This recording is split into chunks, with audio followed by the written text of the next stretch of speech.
Thank you all for being here this morning. We got a great announcement, great news.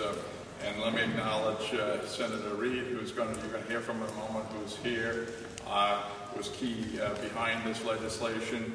Also, we have Richard Godfrey here from Rhode Island Housing. We have Noreen Shawcross from my office, and a number of you out here that live in the world of housing and community development. Thank you all for being here. Senator Walaska, I see here. I don't know who else. You're going to look around. I'll get the list and acknowledge others that are here. This is a great day, I think, for our state. These are tough times. You all know that, particularly in housing. We felt the downturn here in Rhode Island early on. I don't think it was a news bulletin to us a week ago or so when they said the recession started a year ago.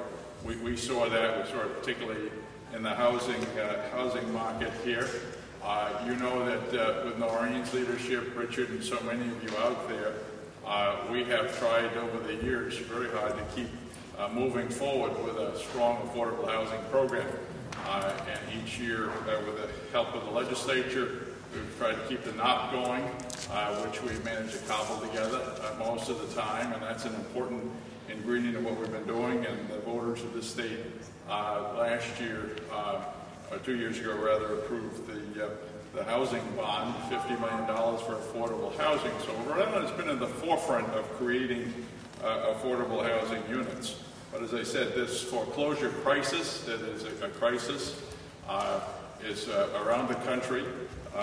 We felt it earlier, as I indicated. I just saw some statistics from Richard's team the other day that the total number of foreclosure initiations from July last year through August of this year is up almost 200%, 193% over the same 12-month period the prior year. And you've seen all the national data that puts Rhode Island in the top 10, if you will, in terms of the rate of foreclosure.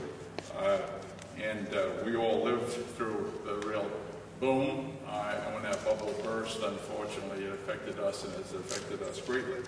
As you're well aware, and I know the Senator is going to speak to it a little bit more, but in July of this past year, Congress enacted the Federal Housing and Economic Recovery Act of 2008. That included funding for what was termed the Neighborhood Stabilization Program.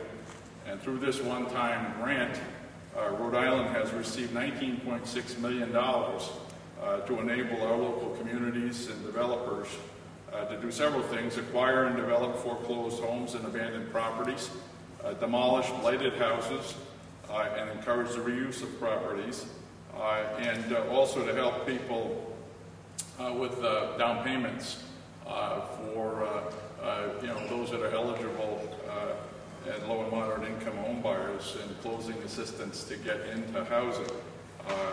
And so we are, through the Office of Housing and Community Development, led by Noreen Shawcross, and Rhode Island Housing, are the two that are agencies that are going to administer this neighborhood stabilization program here in our state.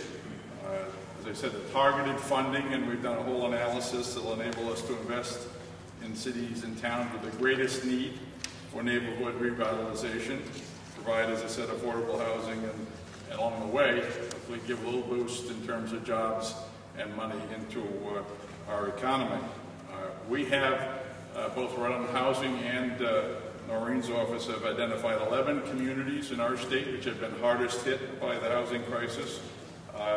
We reviewed the research that was conducted by the Warren Group that you see in the press release, as well as HUD data, and determined the funding levels based upon each community's relative percentage of the state's total foreclosures.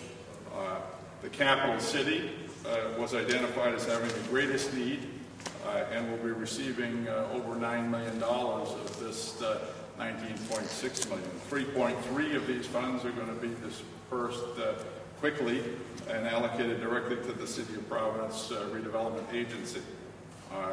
We estimate right now that this neighborhood stabilization program will create at least 200 additional affordable housing units in our state, 100 of those through the acquisition and rehab program, and another 100 through the down payment assistance program. This is, I think, key. I had a meeting a week ago with Noreen, reviewing where we've come and the kinds of things that have happened. And we've got a great story to tell, frankly, in our little state about the initiatives that have been undertaken and the efforts and the things that have been completed in terms of affordable housing, also, permanent housing for those that have been previously homeless.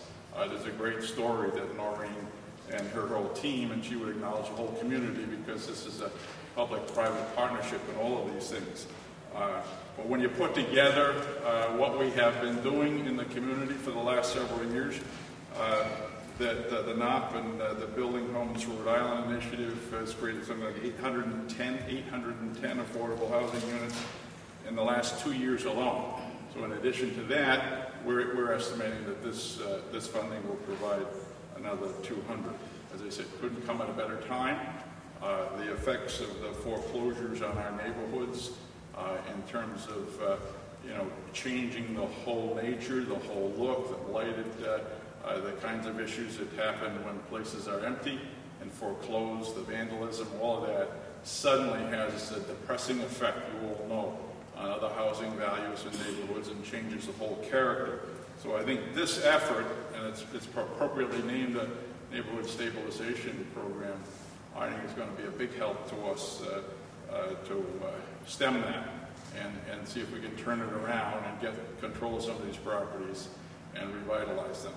As I said earlier, I want to thank Senator Reid for his strong leadership on this and his vision. He authored crucial elements of the Federal Housing and Economic Recovery Act. And Senator, we know without your hard work we wouldn't be here today, so thank you for that. I want to also publicly acknowledge our whole congressional delegation, because it had to get through Congress, and it did.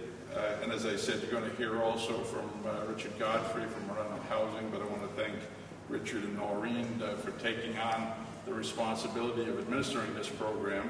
You're going to hear from both of those shortly, but first of all, I'd like to acknowledge, as I said, the great job that Senator Reid has. He's been out there as a champion for our state whenever he can, and finding programs and authoring and supporting them that will help our state. So, Senator, thank you.